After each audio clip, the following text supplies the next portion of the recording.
Bonjour chers téléspectateurs, nous recevons aujourd'hui notre invitée, Madame Artoa, artiste, peintre et créatrice de mode. D'origine centrafricaine, de son vrai nom, c'est Temaha Boulay Dongte Toa Aïda Rachel. Elle est née au Sénégal d'un père camerounais et d'une mère centrafricaine. Et elle est auteure, poète de 2 ouvrages dans Au nom de la femme et Les larmes d'une âme. Bonjour Madame Artoa. Bonjour Mercia. Alors, d'où vient le nom Artoa? Alors, tout simplement la compilation de mes 3 prénoms, Aïda, Rachel, Toa, pour en faire un nom d'artiste, Artoa. Avez-vous déjà eu à organiser des expositions de vos arts et œuvres ici à Dakar comme à l'extérieur du pays? Et quels sont ces pays? Oui, à Dakar, en Centrafrique, en France et en Mauritanie.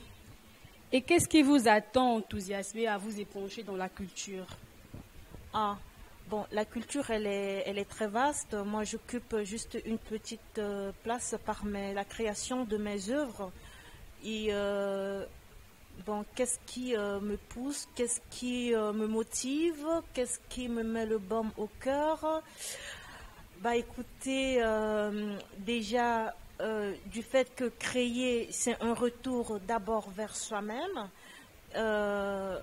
Pour travailler personnellement sur soi, pour un développement personnel. Donc, ce sont des véritables outils de développement personnel.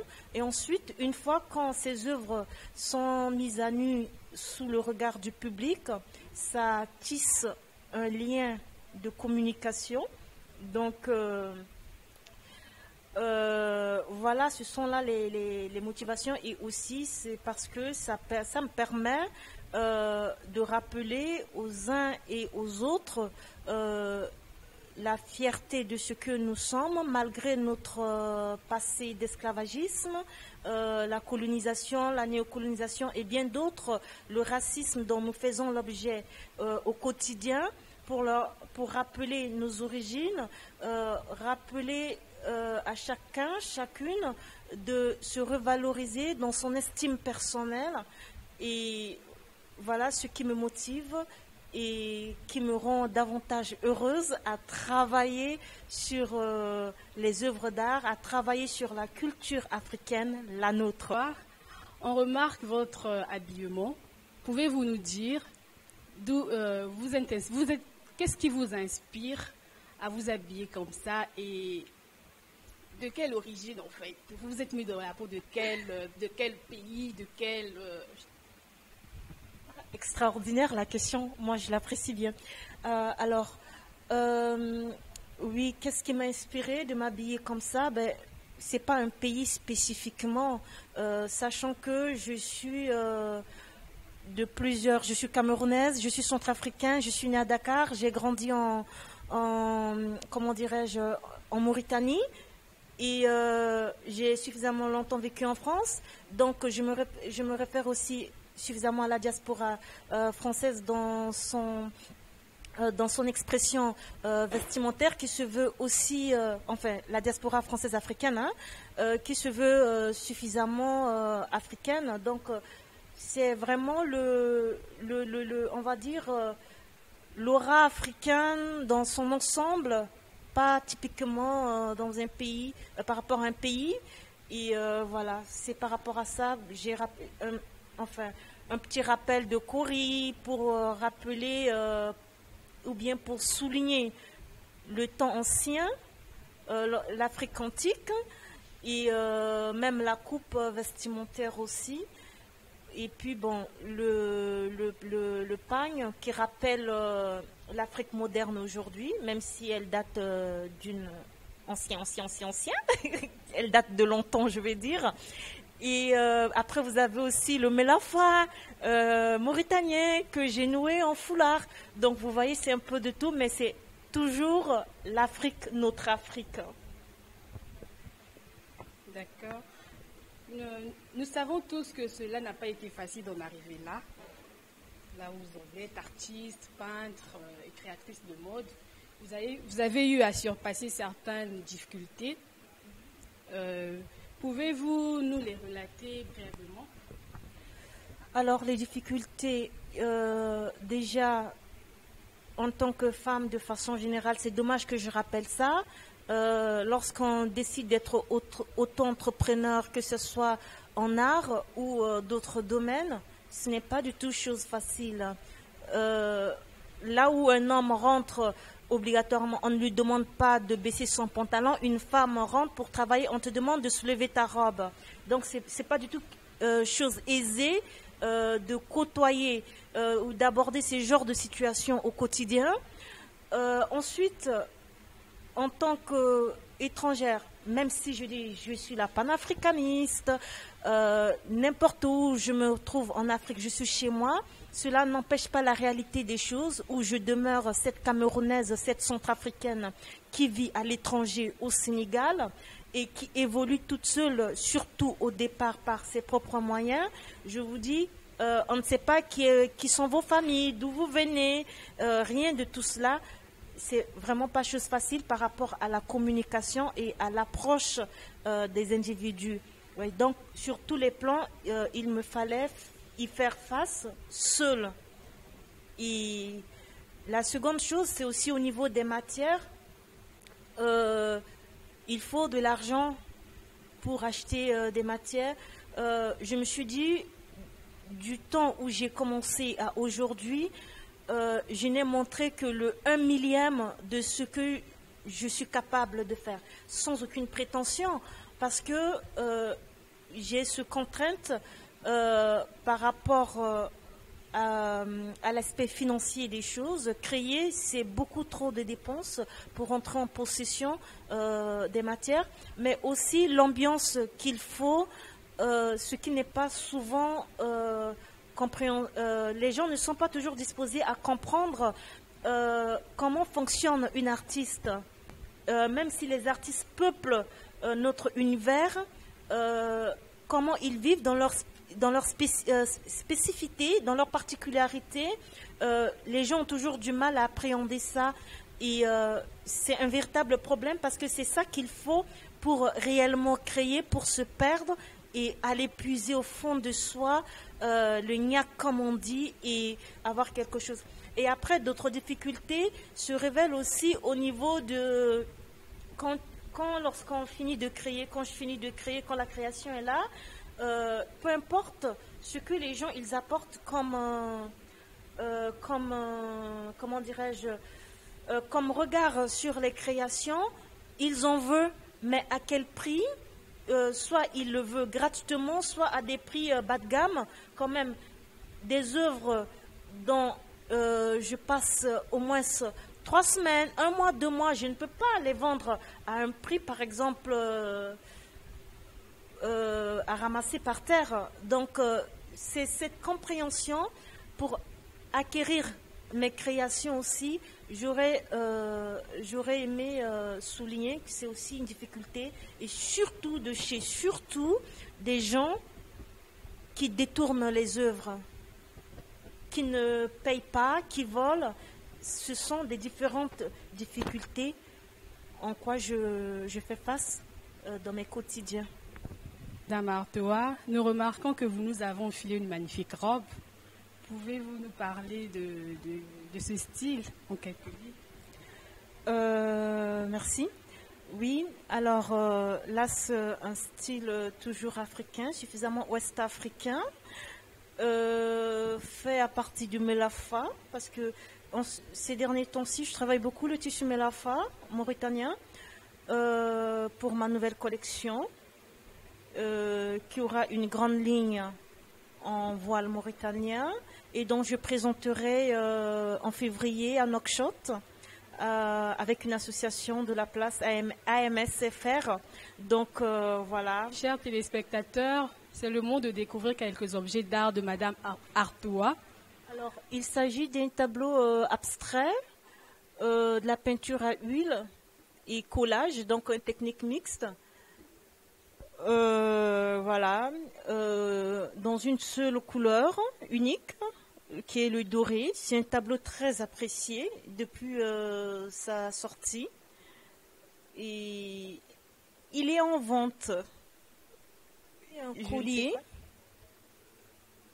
fait toujours par mes soins, 100% main, perle après perle, avec du tricot, c'est-à-dire, enfin, voilà, en général, les couleurs pour rappeler le soleil de l'Afrique, la terre africaine, le savoir-faire africain. C'est dans cet objectif que j'ai fait sortir ce collier qui faisait partie de ma dernière collection, et je l'apporterai aussi dans ma collection future pour davantage la présenter, parce que c'est un travail aussi qui m'a pris beaucoup de temps pour le réaliser, et puis ce sera dommage de ne pas accrocher suffisamment de visuel dessus, de ne pas accrocher du monde davantage dessus. Ben, très très solide, donc on pourrait dire c'est un collier qui pourra se porter à vie, transmettre comme héritage de mère en fille. De colliers, ce sont des bases d'une création en cours. Pour aller, on va dire, collier, créatrice de mode, par mes propres inspirations, par mon imagination, je décide de conceptualiser ces colliers à base des perles, des terres, des verres perlés et du wax. Et puis, pareil, là vous avez de la pierre, toujours le wax et les perles. Donc, pour créer un collier, mais vraiment qui exprime le savoir-faire africain, j'en reviens encore dessus, ce que l'imagination d'une Africaine est capable de faire lorsqu'elle a des matières entre les mains.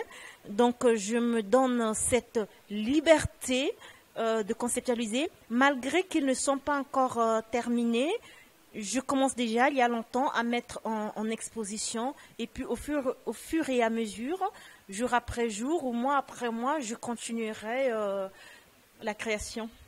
De mes dernières créations, toujours, une pochette en tissu wax, et avec plein de strass, à ne pas confondre avec des perles, et minutieusement travaillée par mes soins. Et qu'est-ce que je voulais dire? Ça demande énormément de travail. La finition, elle est clean, propre. Vous avez une manche qui va avec. Enfin, voilà. Donc, on pourra le mettre genre sac bandoulière ou bien juste en style pochette, en remettant la petite manche à l'intérieur. Et puis, voilà.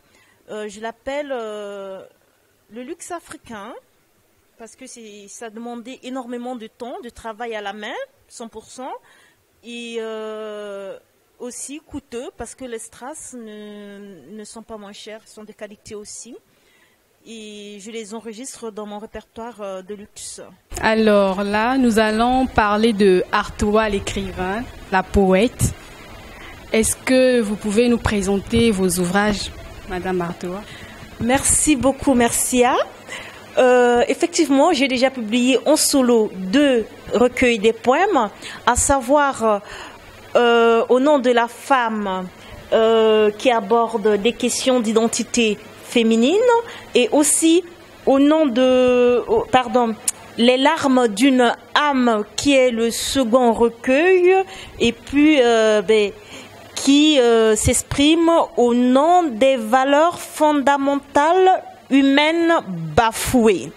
Donc ce sont ces 2 mini-recueils que j'ai publiés, et puis que je vends depuis quelque temps, et que le 3e est en cours de route et débarquera très bientôt. Madame Artois, pouvez-vous nous dire quelles sont les qualités indispensables pour pouvoir pratiquer de l'art? Quelles sont les qualités indispensables? Mais écoutez, la passion. Et c'est quelque chose de très naturel. Je crois que c'est un caractère intégrant de l'individu, de son âme en toute profondeur, qui fera que ce sera une personne disposée à être artiste ou pas, cette qualité. Parce qu'avec la passion, on ne peut pas, quoi. Il faut vraiment de la passion et de la patience. Suffisamment être patient pour y arriver, parce que mettre par exemple enfiler des perles après perles ou bien des couleurs après couleurs pour créer. Il faut beaucoup de la patience, du calme, c'est très essentiel. Votre vision pour cette nouvelle année qui débutera dans peu de temps? À la gloire de Dieu. L'année 2020, à mon avis, s'annonce extrêmement bonne. Que Dieu soit infiniment loué. Bon. Sur le plan professionnel, je dirais mon année 20 commencera au mois de février à Nouakchott pour présenter ma nouvelle collection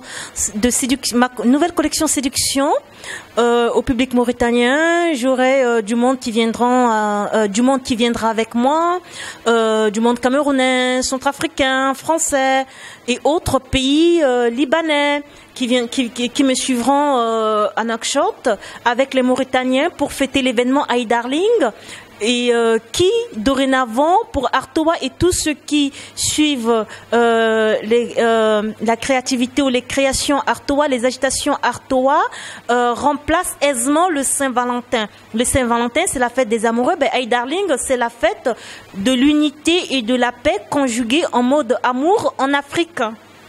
Et quel est votre rêve, Madame Artois? Les rêves, j'en ai. Allez, principalement ma vision. J'ai compris que l'âme de la plus grande artiste de tous les temps m'habite, toujours sans aucune prétention, même pas moindre, un peu comme ça. Donc, ma vision est de travailler sur cet aspect pour faire vraiment découvrir, faire naître cette grande artiste qui est en dormance et qui bouge un peu de temps en temps. Et voilà, en gros, mon rêve principal. Téléspectateurs, nous allons nous quitter avec quelques récits de Madame Artois et à très bientôt. Chérir à travers les cultures du monde sans égoïsme. Embrasser les couleurs des nations avec compassion, accepter la différence d'âge sans manipulation, vivre ensemble avec nos multiples religions, l'amour triomphera. Dans notre cœur renaît l'amour, tant d'amour pour un monde meilleur. Même si l'on se retrouve ailleurs, l'amour à distance peut être payeur si les retrouvailles sont chargées d'humour. Nous retrouverons nos chemins, nous y resterons pour le pire et le meilleur. D'après Artois, merci beaucoup.